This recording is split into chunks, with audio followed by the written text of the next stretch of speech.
barulho.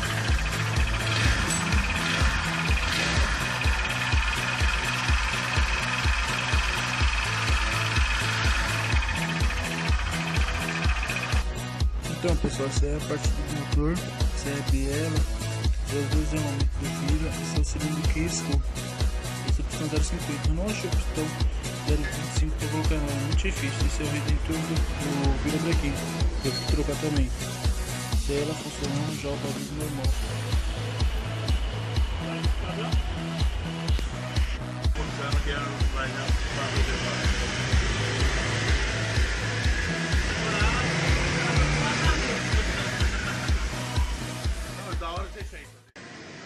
Ela desliga só.